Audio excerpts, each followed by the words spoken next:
मत लगुच बर्तमान रूस यूक्रेन युद्ध भी एति सैन्य छाउणी नथिबे कि इज्राएल और पालेस्टाइन भितर जो युद्ध होची सेति सैन्य छाउणी नथिबे। गोटे शांत राज्य को अशांत करी जो शांतर वातावरण थिला ताको अशांतर वातावरण सृष्टि करिबारी भारतीय जनता पार्टी सरकार आगे अच्छी एवं ये बोधे रेकर्ड करने जाउछन्ती। सरकार जो चली भारतीय जनता पार्टी सरकार से माने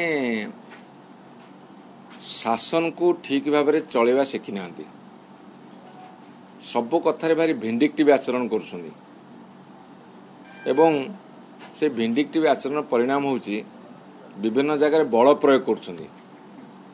विधानसभा भितर बल प्रयोग करुछन्ती, विधानसभा बाहर भी बल प्रयोग करुछन्ती। एटा गणतंत्र की गणतंत्र पे शुभंकर नुह। कांग्रेस विधायक माने मध्य विधानसभा भितर मध्य आहत होइछन्ती।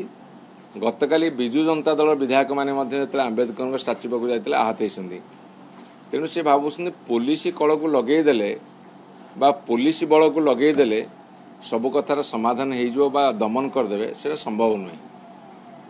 आपण एबे जो आटमोस्फियर 2-3 दिन है भुवनेश्वर विशेषकर विधानसभा पाखे पीएम स्क्वायर रे मत लगुच बर्तमान रूस यूक्रेन युद्ध भी एति सैन्य छाउणी नथिबे कि इज्राएल और पालेस्टाइन भितर जो युद्ध होची सेति सैन्य छाउणी नथिबे। गोटे शांत राज्य को अशांत करी जो शांतर वातावरण थिला ताको अशांतर वातावरण सृष्टि करिबारी भारतीय जनता पार्टी सरकार आगे अच्छी एवं ये बोधे रेकर्ड करने जाउछन्ती।